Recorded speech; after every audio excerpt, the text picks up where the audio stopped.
In 1396, within the gray-stone interior of Westminster Abbey, a wedding was solemnized with all the most formal rites of English royal power. The church was crowded that day, yet the atmosphere felt strangely heavy. Prayers were recited in a steady rhythm, echoing beneath the high vaults, as if they were meant to soothe not only God, but the people present themselves. At the time, I was only a young priest, standing quietly beside a stone pillar on the north side of the nave, fulfilling my duty in a ceremony everyone knew was important, though few dared to voice what they truly felt inside. By then, England was weary of war. Decades of conflict with France had not only drained the royal treasury, but also hollowed out the lives of ordinary people. Peace had become a desire that was both urgent and fragile. And on that day, this wedding was regarded by those in power as a promise, a guarantee that swords would be lowered, at least for a while. Yet when the great doors of the abbey opened and the bride appeared, I heard faint murmurs, whispers so soft they scarcely dared become words. King Richard II stood waiting at the altar, 29 years old, tall in stature, his face familiar with the composed calm of a man accustomed to authority. Beside him stood Isabella of Valois, so small that she seemed almost swallowed by the weight of her wedding gown. She was only 6, perhaps 7 years old, a child in the truest sense, with wide, uncertain eyes and a tiny hand placed into the king's according to ritual. That contrast unsettled many of us.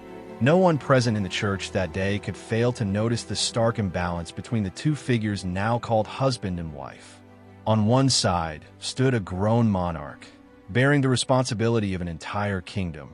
On the other, a child who had barely left behind the age of play. In the flickering candlelight, I saw on the faces around me not only curiosity, but a barely concealed unease. Something felt wrong. Even though every prayer was spoken correctly, every rite performed to perfection. Of course, the age had its own ways of justifying such things. Political marriages were nothing new in the medieval world. After the Black Death, when populations had collapsed and social order was deeply shaken, royal courts relied even more heavily on marriage as a means of stitching together fractured alliances. A dynastic union could carry more weight than a treaty signed in ink and sealed with wax. People were also quick to emphasize, almost as a way of easing a collective conscience, that this marriage was symbolic. Isabella would be protected, raised as a future queen, and there would be no consummation until she reached a suitable age. On paper, everything appeared reasonable, even humane by the standards of the time. Yet standing in that church, watching a child become the focal point of such vast calculations, I could not help but ask myself whether those justifications were truly enough to cover the reality unfolding before us. For no matter how many layers of ritual and ornate language were placed upon it, Isabella did not enter that wedding for love. She was not there because of personal choice or private affection. Her presence was the result of prolonged negotiations between two crowns, the price paid for a precarious peace in the 100 Years' War. In that moment, amid the ringing bells and murmured prayers, I understood that the little girl before us was not merely a bride. She was a piece on the great chessboard of history, small, silent, and carefully placed. After that shocking wedding, if one traces time backward to Isabella's early years, it becomes clear that the marriage was not an abrupt rupture, but the culmination of a childhood already shaped by power and instability. Isabella was born in 1389 in the Louvre Palace in Paris, a place that, to outsiders, was inseparable from splendor, ceremony, and order. Yet behind its thick stone walls and carpeted corridors, the life of the French royal family was far more fragile and complex. She was the daughter of King Charles VI, later remembered by history under the chilling epithet Charles the Mad. Her mother, Isabella of Bavaria, was an intelligent and ambitious woman who understood all too well how power functioned within a court riddled with intrigue. Isabella's early years unfolded between two parallel worlds. One was a realm of near absolute luxury. Finely crafted garments, the best tutors, carefully tended gardens, and a court determined to preserve an image of stability. The other was an atmosphere of constant unease, something even a child could sense, though not yet name. That instability stemmed from her father himself, the king who should have been the firmest pillar of the realm. Charles VI's illnesses did not arrive quietly or gently. At times he fell into violent delusions, convinced that someone was trying to kill him. At others, he insisted that his body was made of glass, so terrified of shattering that he dared not let anyone touch him. Worst of all were the moments when he no longer recognized those closest to him, including his own wife and children. During such periods, the court was forced to function in silence and concealment, desperately trying to prevent the image of royal authority from collapsing in the eyes of the realm. For Isabella, these were not stories learned later in life. They were the fabric of her childhood, the anxious glances of servants, conversations abruptly cut short when she entered a room, and the persistent sense that something deeply important was happening, yet never explained to children. The presence of a father who was both king and source of fear could not help but leave a lasting mark on her young mind. In that context, Isabella of Bavaria gradually became the true center of power at court. She not only governed in her husband's stead, but also viewed her children through the lens of a political actor. To Isabella, her offspring were not merely flesh and blood, but vital links in the network of alliances binding Europe's royal houses. From an early age, Isabella was raised with the understanding that her personal fate was inseparable from the fate of the kingdom. She learned how to behave properly, how to listen more than she spoke, and how to grasp that even the smallest gesture could carry great meaning. These lessons were not taught explicitly. They seeped in through observation and lived experience. When a child grows up in the court of a mad king and a calculating mother, innocence cannot last long. Isabella came to understand, however dimly, that her life would not be shaped by private choices. She was being prepared, little by little, to become part of arrangements far larger than her own childhood. The unstable years of Isabella's childhood cannot be separated from the broader picture enveloping Europe at the time.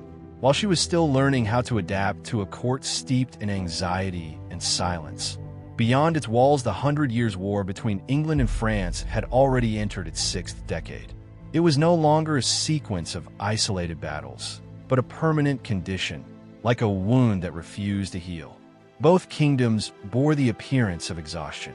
Occasional victories were no longer enough to conceal the reality that war had drained nearly every available resource. Royal treasuries, in both London and Paris, were repeatedly empty. Taxes rose, yet the revenue collected never managed to keep pace with the ever-expanding costs of warfare. For ordinary people, war was no longer a tale of knightly glory or royal honor, but a deeply personal concern. Fields left ravaged, sons summoned to fight, and a future clouded with uncertainty. In France, the situation was further complicated by instability at court. A king who could not consistently rule with a clear mind left the machinery of power operating in fragments, dependent on rival factions competing for influence. In England, although royal authority appeared more stable on the surface, the fatigue of prolonged war spread steadily among both nobles and commoners. No one had the patience for a conflict without a foreseeable end, yet neither side was prepared to accept defeat. It was in this climate that the idea of peace came to be viewed not as a lofty ideal, but as a matter of survival. After decades of bloodshed and accumulated hatred, peace could no longer be secured by empty promises or treaties easily broken. Both courts understood that if hostilities were to cease, something stronger was needed, something capable of binding both sides to their word. Thus, royal marriage once again returned to the negotiating table. In the medieval world, a union between two dynasties was never merely a private affair between two individuals. It was a tangible symbol, carrying the hope that ties of blood might soften ambition and restrain violence. A princess sent to marry did not bring only a dowry. She carried with her nation's pledge of peace. For politicians of the age, this solution was both familiar and pragmatic. A treaty could be torn apart when the balance of power shifted, But a marriage, at least in name, created a more enduring bond. It linked two courts through kinship, forcing them to think twice before returning to war. Within this context, Isabella's fate gradually came into sharper focus. She was not merely the daughter of an ailing king, but a valuable piece in the effort to secure peace between two kingdoms worn down by slaughter. As advisors and diplomats debated the future of war and peace, her name surfaced in these exchanges as a viable solution, calculated, detached, and strategic. Isabella, still very young, stood at the intersection of history, where monumental decisions were made without the consent of the one who would bear their consequences. As both kingdoms reached the limits of their endurance, the proposal of a diplomatic marriage began to take shape almost inevitably. In 1395, when negotiations between England and France entered a more serious phase, the name Isabella of Valois was put forward as a candidate capable of delivering tangible results. At that time, she was only 6 years old. The number, though recorded plainly in diplomatic documents, was still enough to make many pause, if only briefly.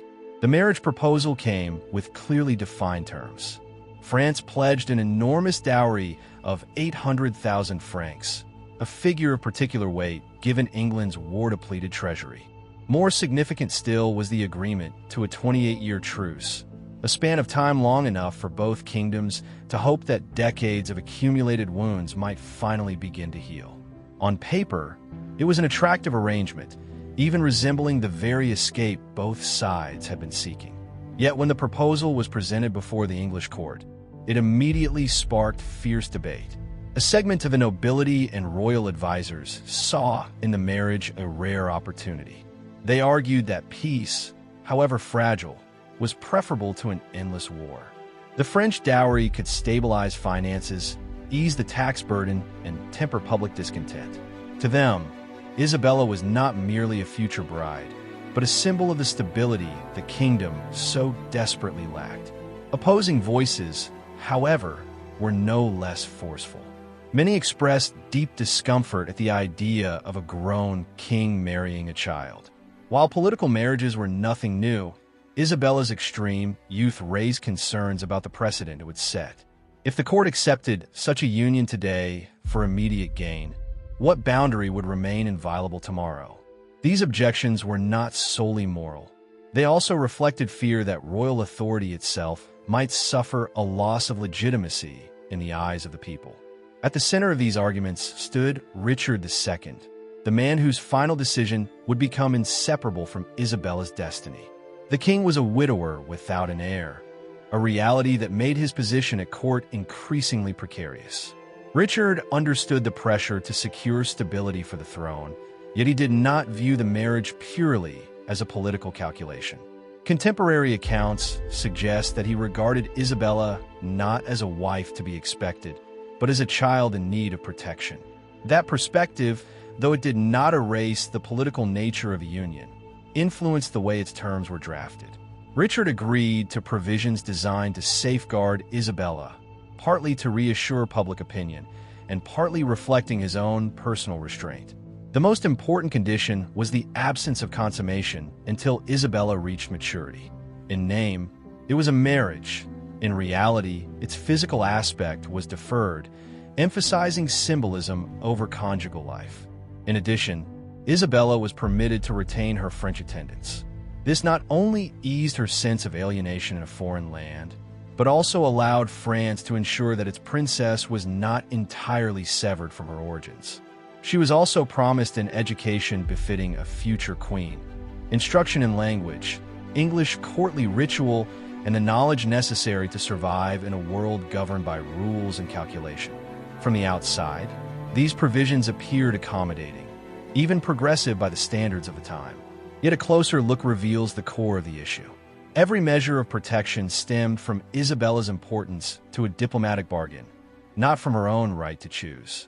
The debates, secret meetings, and carefully drafted agreements unfolded entirely outside the world of a 6-year-old child, one who was about to become the centerpiece of a peace plan in which she had no voice at all. When the final terms of the agreement were approved, Everything unfolded far more quickly than it could possibly feel to a child about to leave her homeland. The first marriage ceremony between Richard II and Isabella was held in 1396 in Calais, a port city situated between two worlds, close enough that neither side would feel overshadowed. The choice of Calais was far from accidental. It carried the symbolism of neutral ground, a place where England and France could meet without either having to concede too much in matters of honor. Unlike the grand royal weddings people were accustomed to, the ceremony in Calais was conducted with notable restraint. There were no long processions or excessive displays of power. Everything was organized with care and efficiency, as though all involved understood that this was not an occasion for celebration, but necessary ritual meant to legitimize an agreement already decided elsewhere. Within that setting, Isabella was nearly swallowed by the formalities and the carefully prepared garments placed upon her. She was present, yet no one truly expected her to understand what was happening. Richard, by contrast, appeared keenly aware of the unusual nature of the moment. Contemporary observers noted that he treated Isabella with a gentleness rarely seen in events so heavily burdened with political meaning. There were no possessive gestures, no sense of haste, only action sufficient to complete the ceremony without frightening the child. This restraint did not alter the fundamental nature of the marriage, but it revealed that Richard, at least at that moment, was attempting to maintain a necessary distance between political obligation and personal life. After the ceremony at Calais, Isabella left France for England, marking the beginning of an entirely new phase of her life. This transitional period lasted nearly a year, giving the English court time to prepare for the next major event, Isabella's official coronation as Queen of England. If Calais had been a place of compromise and caution, London would become the stage for power and display. In 1397, the coronation was held in London on a scale befitting a kingdom eager to affirm its authority. Crowds poured in from every direction, filling the streets, not only to see the king, but to catch a glimpse of the young French queen. Isabella, still very small, became the focal point of an event far beyond her capacity to comprehend. In the eyes of the public, she was a child queen, a figure that stirred both curiosity and conflicting emotions. The coronation ritual was not merely about bestowing the title of queen upon Isabella. It was a carefully calculated performance. Every detail, from attire and religious symbols to public ceremonies, carried a clear message. Peace had been secured, and royal authority remained intact. Isabella, silent and diminutive, became a living symbol of the new bond between two former enemies. Amid the cheers of the crowd and the drawn-out rituals, the gap between the individual and the symbol grew ever more apparent.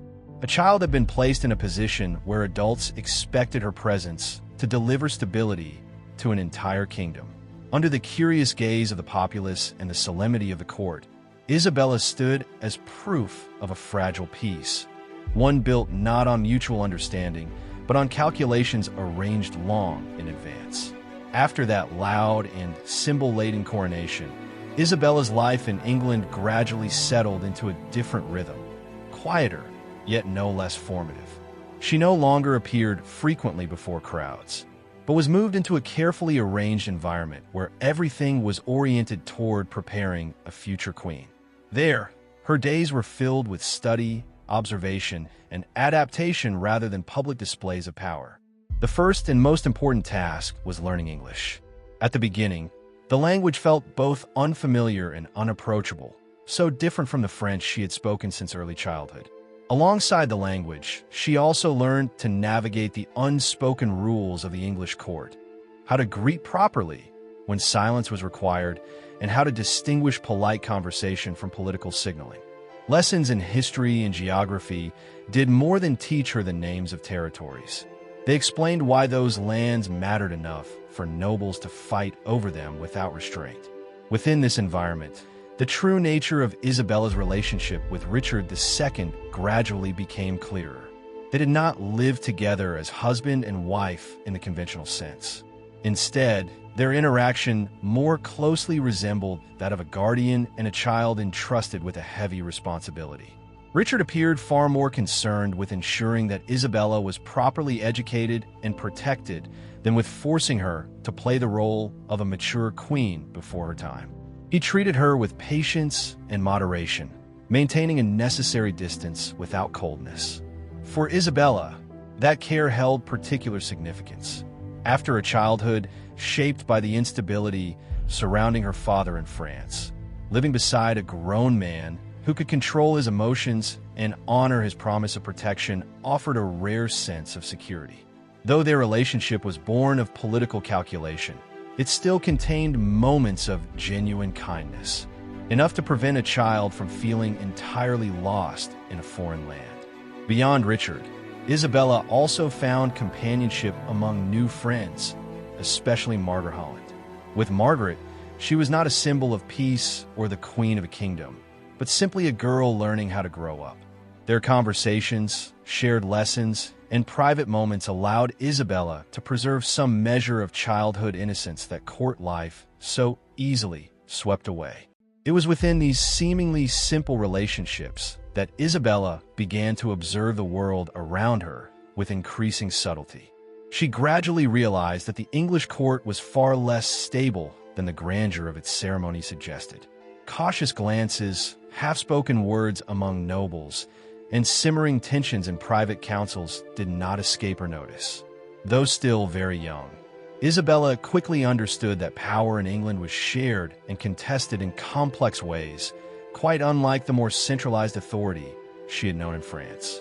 Over time, these observations did more than broaden Isabella's understanding. They helped shape her character.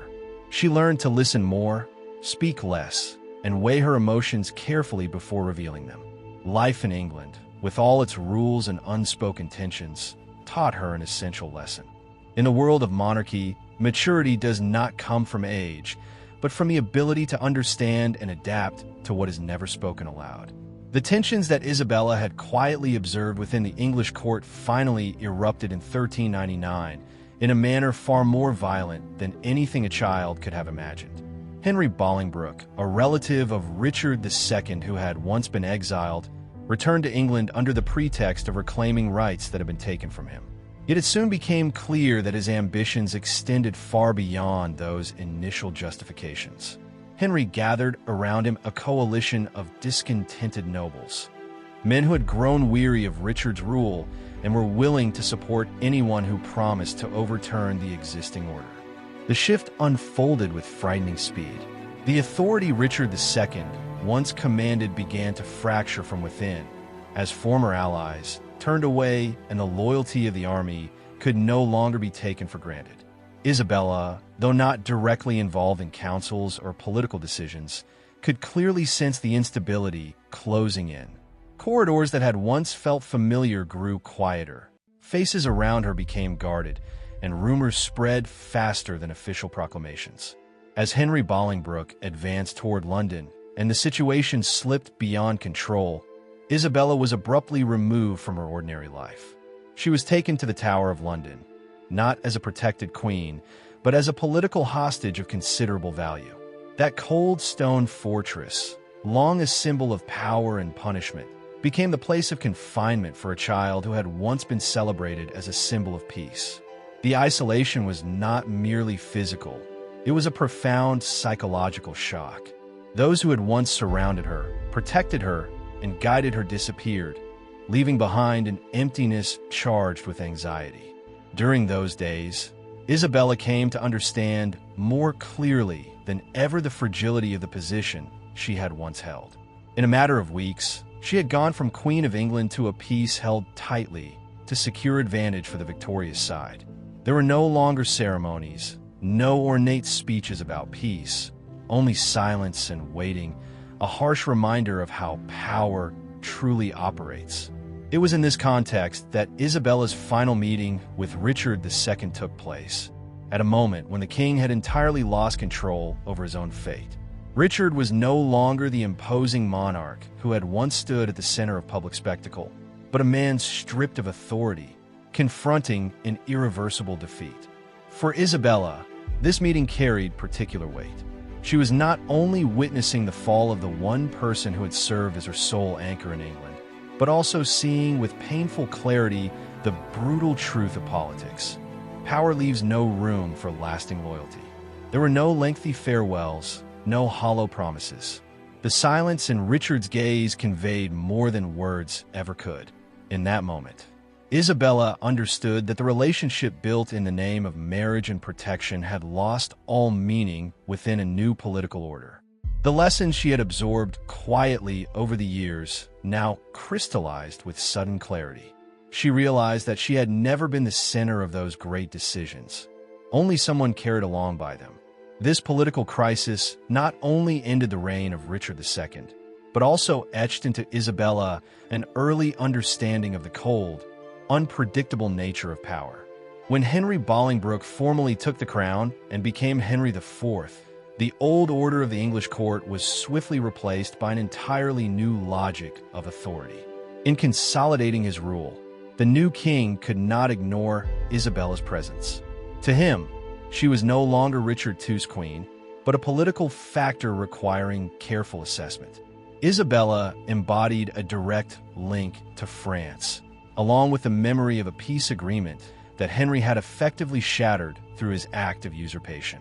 In the early days of the new reign, Isabella remained in isolation. She was not treated as a member of the royal family, yet neither was she removed entirely from the political board. To Henry IV, Isabella was a problem to be resolved, rather than a person with her own emotions and memories. Her value lay not in who she was, but in what she represented: a connection to France, the title of former queen, and the potential to become a source of instability if mishandled. At the same time, news of Richard II's death began to circulate within the court and beyond. Rumors quickly followed, suggesting that he had not died of natural causes, but had fallen victim to an assassination intended to eliminate any remaining threat of resistance. Whatever the truth, for Isabella, the meaning was unmistakable. The only person who had ever protected her in England was gone. Richard's death not only closed a dynasty, but severed the last thread connecting Isabella to any sense of safety in this country. From that point onward, Isabella's position became even more precarious. She was no longer a symbol of peace, nor a queen deserving reverence. She became, in the truest sense, a diplomatic prisoner, held not for any crime, but for the leverage her existence provided. Silence enveloped her daily life, as though all meaningful decisions were being made elsewhere, by people who had never once asked what she thought. Eventually, an ultimatum was delivered, clear and cold. Isabella would be allowed to return to France, but only on the condition that she formally recognize Henry IV as the legitimate king of England. At the same time, she would be required to relinquish entirely the title of queen, a title once bestowed upon her amid solemn ceremony, now revoked with only a few lines of decree. For Henry, this was the only way to eliminate a symbol that might cause future trouble, while also sending a clear message to France that a new order had been established. For Isabella, this was not truly a choice. She was too young to negotiate and too alone to resist. Returning to France meant leaving behind a country that had become unfamiliar and dangerous, but also meant accepting that her role in English history had come to an end. From that moment on, Isabella understood that rank and title could be granted or stripped away according to the needs of power. Her years in England, from coronation to the swift collapse of the old regime, now closed in heavy silence, leaving her suspended between two worlds, no longer fully belonging to either. In 1401, Isabella returned to France in a state vastly different from the one in which she had departed. In name, it was the homecoming of a princess, but in reality, the feeling she carried with her was closer to dislocation than reunion. Paris was still there. The stone walls, the familiar rituals of the French court continued as before, but for Isabella, everything felt subtly out of step. She was no longer the child who had grown up in the Louvre, yet not quite a woman with a clearly defined place. The years spent in England had created an invisible distance between her and her own homeland. That sense of estrangement became even more pronounced when Isabella faced her family again. Her father, Charles VI, remained trapped in his endless cycles of illness. At times he was entirely lucid, at others he no longer recognized his own daughter. For Isabella, returning home did not bring the safety or shelter one might imagine. On the contrary, it reminded her that the foundation of power from which she came had long been fractured and had never truly been stable. Within this context, the French court was quick to perceive a new value in Isabella. She was someone who had lived at the heart of England, who had observed firsthand the court of Richard II and witnessed the rise of Henry IV. These experiences made her a valuable source of insight. Advisors and diplomats began to seek her out, not to ask about her feelings, but to probe for knowledge of England's internal affairs. Isabella, young as she was, understood this clearly. She realized that once again her role was being defined by political utility rather than by who she truly was. Beyond being treated as a source of information, Isabella also found herself viewed as a potential diplomatic instrument for the future. Her first marriage had ended, but it had not freed her from the cycle of arrangement. On the contrary, her years in England made her appear even more useful in the eyes of those who dealt in power. Quiet discussions about remarriage, about using Isabella to build or mend alliances, began to circulate around her, like a familiar script repeating itself. Yet it was precisely during this conflicted period that a subtle transformation took place within Isabella. What she had endured in England, from the relative protection of Richard II to being treated as a hostage after his fall, had taught her to view politics with greater clarity. She understood the cost of decisions made in the name of peace, and she grasped that wars were often driven by those who would never bear their consequences. For this reason, when she was questioned or drawn into new schemes, Isabella responded with a caution far beyond her years. She did not seek to inflame resentment, nor did she recount what she had seen in England in ways that might provoke further conflict. Her loyalty no longer belonged wholly to any court or faction, but instead to her own conscience and to the hard lessons she had learned. In silence and observation, Isabella matured in a way few noticed, not through power or title, but through restraint and a deliberate refusal to perpetuate the familiar cycles of violence that history so often repeats. After several years back in France, suspended uneasily between past and future, Isabella's life took a new turn in 1406. She was then 14 years old, still very young, yet far removed from the child bride sent abroad in the name of peace. More importantly, this time she was not entirely presented with a decision already made for her. Within the rigid framework of royal politics, Isabella was granted a voice, however small, in determining her own marriage. The man chosen by the court was Charles of Orleans, a figure of high standing, young in age, and renowned for both his intellect and his rich inner life.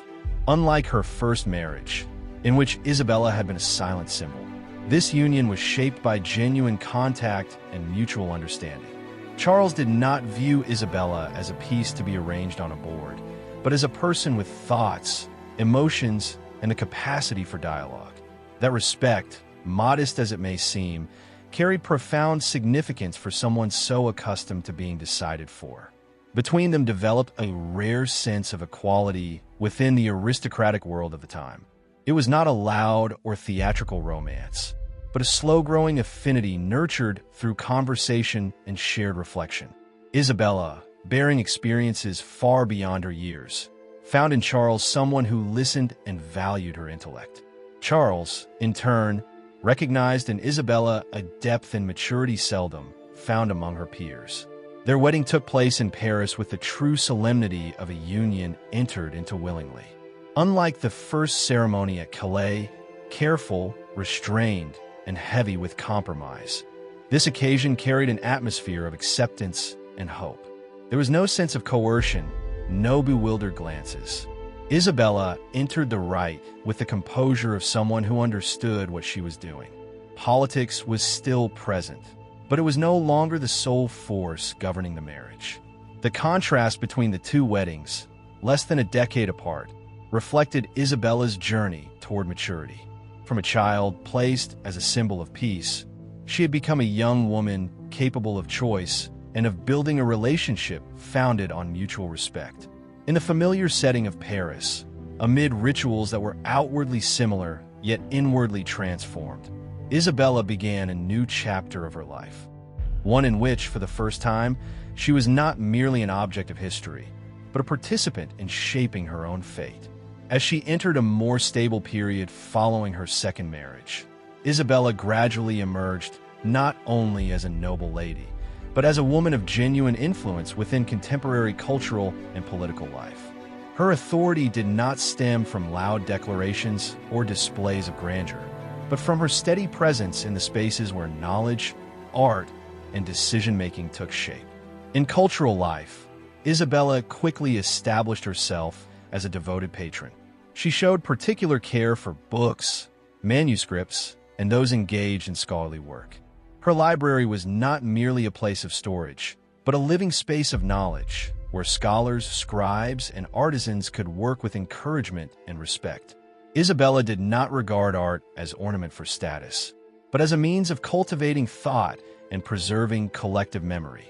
She read extensively, asked precise questions, and often took part directly in the selection, copying, and preservation of books, an uncommon role for a woman of royal standing at the time. Alongside her cultural engagement, Isabella also became increasingly involved in political life. Without standing at the forefront, she acted as a quiet yet trusted advisor. Her experiences at the English court, from the collapse of authority to the cost of internal conflict, gave her a sober and pragmatic outlook. In managing the lands entrusted to her, Isabella demonstrated organizational skill and patience. She paid attention to revenues and expenditures, administrative order, and the lives of the people, understanding that power could endure only when bound to responsibility. In political discussions, Isabella's opinions were often conciliatory and oriented toward the long term. She neither pushed for confrontation nor shied away from difficult decisions. Instead, she sought to balance immediate interests with lasting consequences, royal honor with social stability. It was precisely this calm and measured approach that made her voice worth listening to, even in a world where women's opinions were frequently dismissed or overlooked. Alongside her public roles, Isabella was also a devoted mother. Giving birth to and raising 3 children did not narrow her world. On the contrary, it deepened her commitment to humanistic education.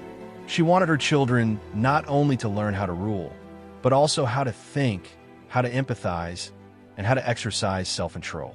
Lessons in history, morality, and letters were woven naturally into family life, rather than imposed as rigid duties. Within this private sphere, Isabella brought together roles that might otherwise seem separate: patron of the arts, political confidant, and mother. All of them reflected a different kind of power, the power of knowledge, of quiet resolve, and of shaping those around her through personal example rather than command. Yet this fragile stability did not last. France, long accustomed to living amid political tremors, entered another dangerous cycle as tensions between the Orleans and Burgundy factions grew increasingly bitter. What had once been disputes behind the scenes of court life turned into open confrontation, where honor, ambition, and personal hatred intertwined, pushing the kingdom toward the brink of civil war. The climax came in 1407, when Louis of Orleans was assassinated in the heart of Paris. His death was not merely the loss of a single powerful figure. It was a brutal signal that violence had become an accepted political instrument. For Isabella, this was neither distant nor abstract. Louis was not only a leading figure at court, but also deeply connected to her second marriage, to a chapter of life in which she had believed she had finally escaped the role of a mere pawn. News of the assassination spread quickly, carrying fear through palaces and noble estates alike. Isabella understood the logic of such conflicts all too well. She had witnessed the collapse of a dynasty in England and seen how factions cloaked their actions in the language of righteousness while eliminating one another. Her reaction, therefore, was not an outburst of anger, but a profound, almost prophetic anxiety. Once violence had been unleashed, she knew no one could be certain they would not eventually be drawn into its path. In this context, Isabella found herself in a particularly painful position. On one hand, she was bound to the Orleans faction by family ties and a sense of responsibility. On the other, she was acutely aware that every act of retaliation only tightened the spiral of hatred. Memories of an unstable childhood, of a father lost to madness and a fractured court, made her especially sensitive to the dangers of civil war. To Isabella, war was never simply a matter of victory or defeat. It was the slow destruction of people and of memory. Rather than encouraging confrontation, Isabella sought paths toward reconciliation, however fragile she knew them to be. She took part in meetings, exchanged letters, softened language, and urged dialogue. These efforts were not always welcomed. In an age when power was often measured by force and uncompromising decisiveness, her caution was sometimes dismissed as weakness. But for Isabella, it was a deliberate choice to place lives and the future of the kingdom above factional pride. Her fears extended beyond the present moment to what would follow. She understood that once violence became habitual, it left scars that stretched across generations. Children raised in an atmosphere of suspicion and hatred would inevitably replay the same tragedy, even if in different forms.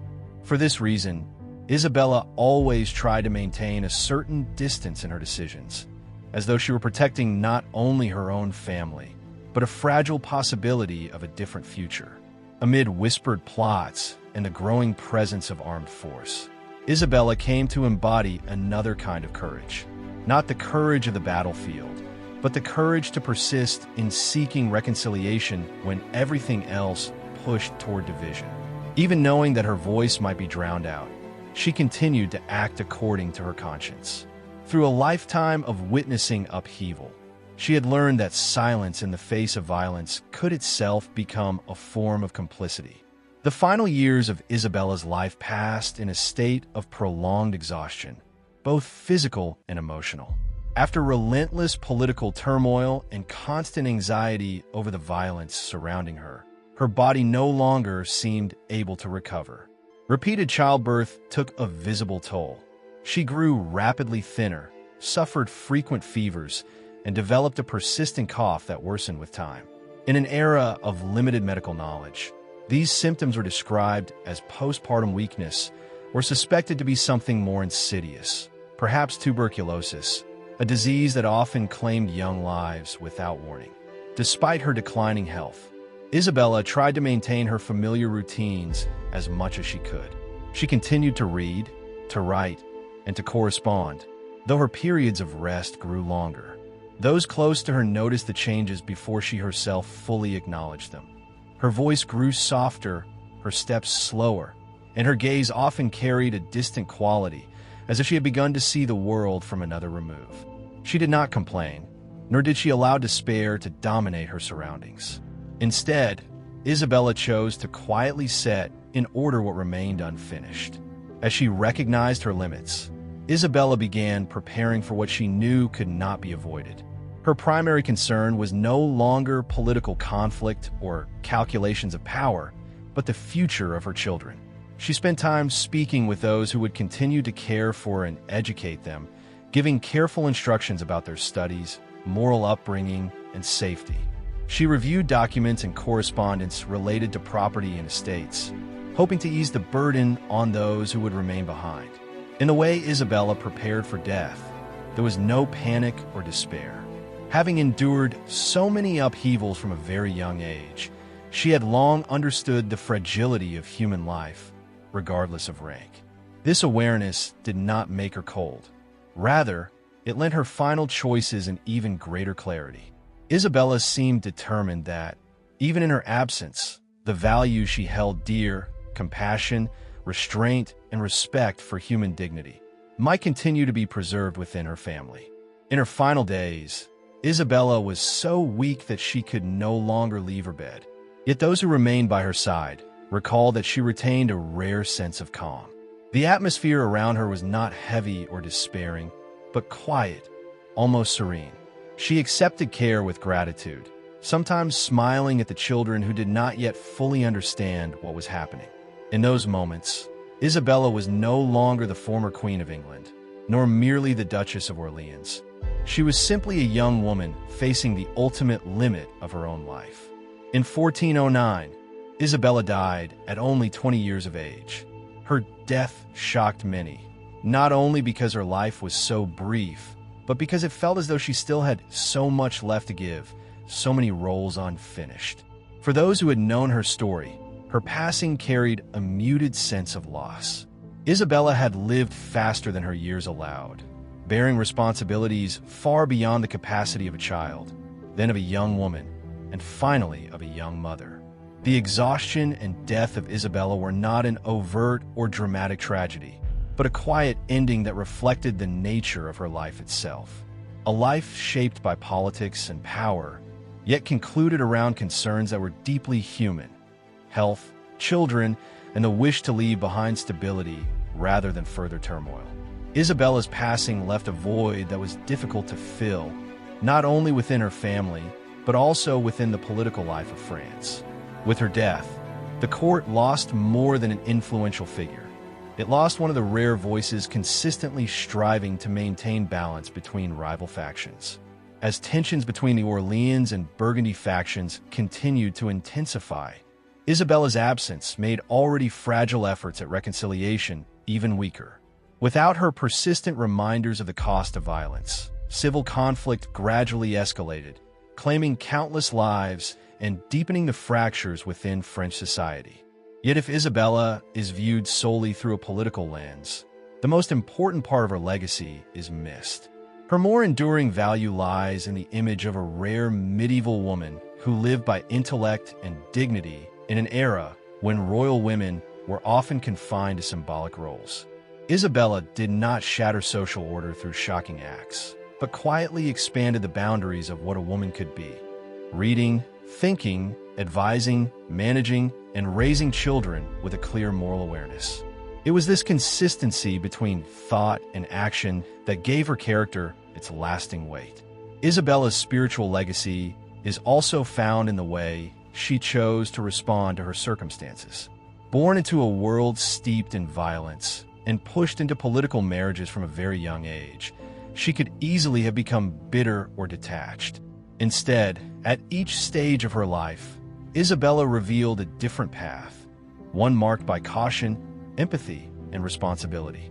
She did not deny the harsh realities of power, but neither did she allow them to erode her personal ethical standards. Looking back, Isabella's story offers history a simple yet profound message. Human beings are not merely passive products of their time. Even in the most constrained and imposed circumstances, there remains space for personal choice, for the preservation of humanity, and for rising above a predetermined fate. Isabella did not completely alter the course of history, but she demonstrated that an individual's way of living can still leave a lasting imprint. Perhaps that is why Isabella's legacy does not rest on specific victories or defeats, but on a feeling of quiet regret accompanied by admiration. Regret for a life cut short, and admiration for the fact that, within that short span, she lived with intention and integrity. When her story comes to a close, Isabella appears not only as a historical figure, but as a gentle reminder that amid the storms of power and war, humane choices always retain their meaning.